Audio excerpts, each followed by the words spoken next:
I will say that this week's learning module is one of pretty deep resonance.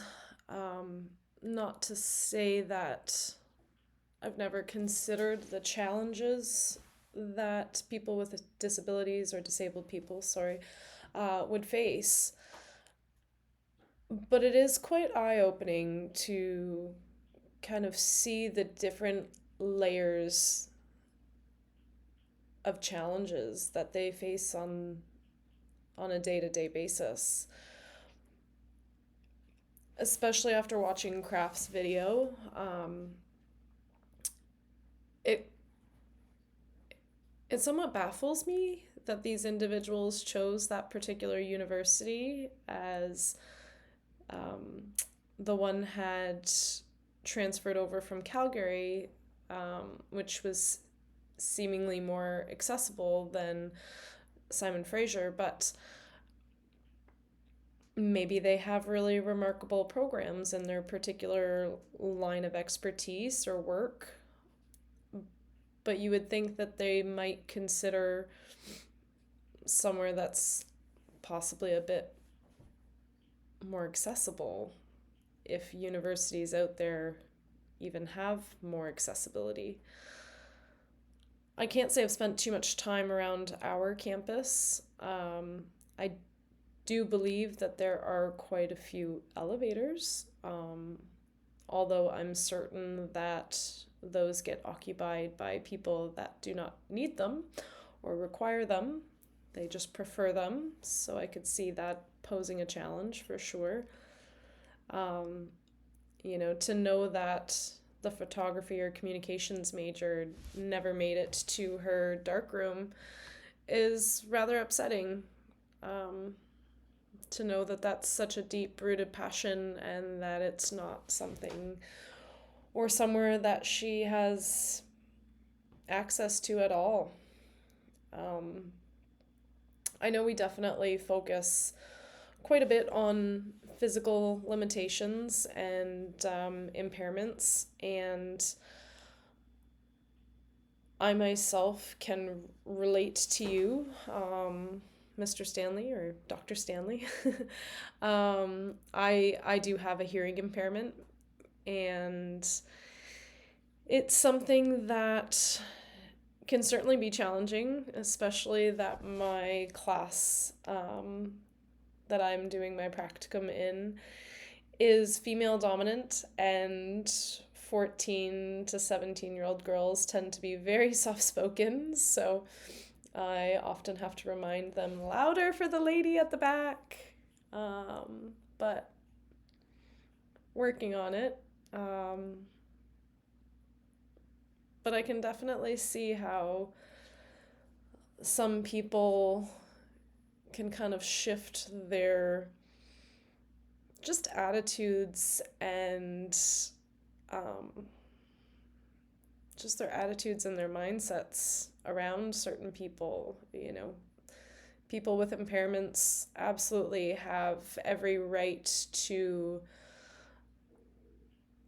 the same human experience as any of us have. And it's not our place to feel sorry for them or to try to compensate for them.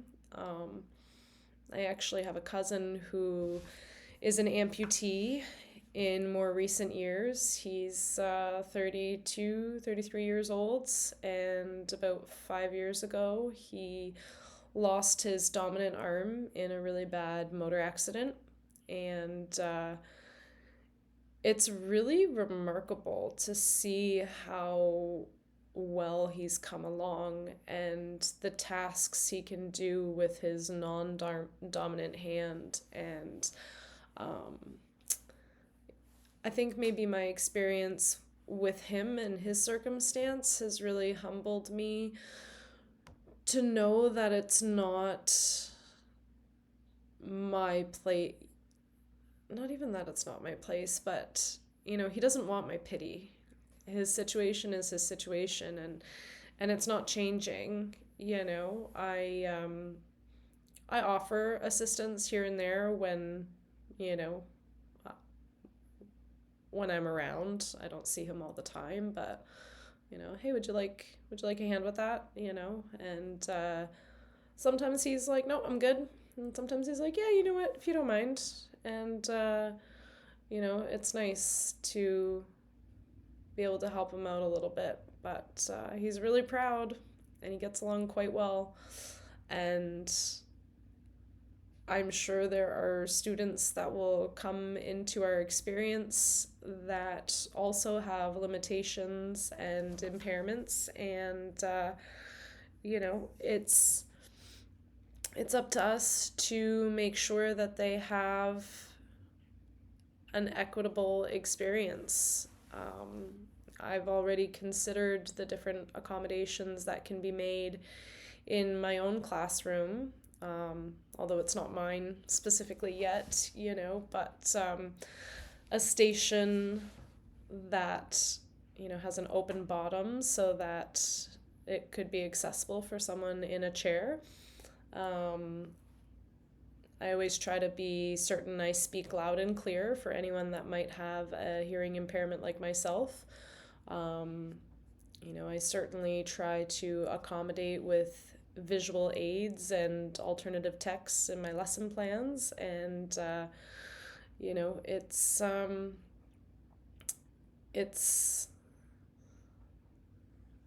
it's something that I hope we make a bigger social change, a universal change and shift towards the social justice that people with impairments deserve, because they truly do deserve an equal human experience, to be included in activities and environments and settings is paramount.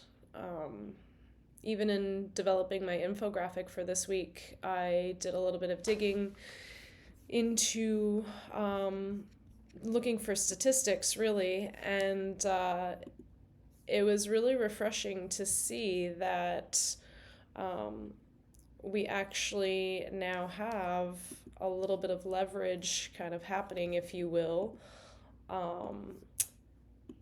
where Canada has in 2022 put out a Canada's Disability Inclusion Action Plan.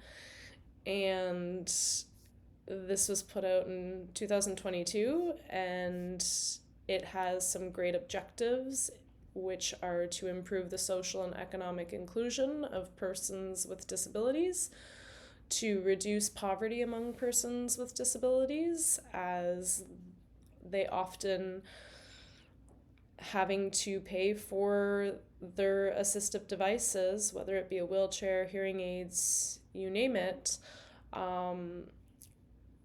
It really digs into their ability to have money for life after, truly. Another one of their objectives is to achieve the Accessible Canada Act goal of a barrier-free Canada by 2040. Develop a consistent approach to disability inclusion across the Government of Canada and make it easier for persons with disabilities to access federal programs and services, and to foster a culture of disability inclusion. And I think it's a really beautiful thing. I think that they certainly have some really great measures and initiatives set out, and I don't think it's wild, but it's interesting to know that 1 in 5 Canadians actually has a form of disability, and of those people that have some form of disability, I think it's about 70% of them actually have more than one. So, to say that the struggle is real, I guess, it kind of is in a sense, but I think the main struggle is to remove the barriers so that these members of society can feel barrier free, really.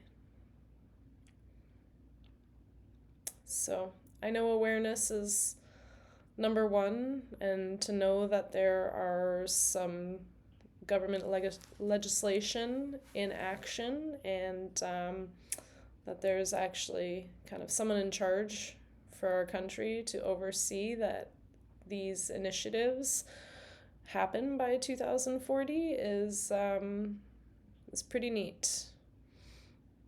Pretty neat.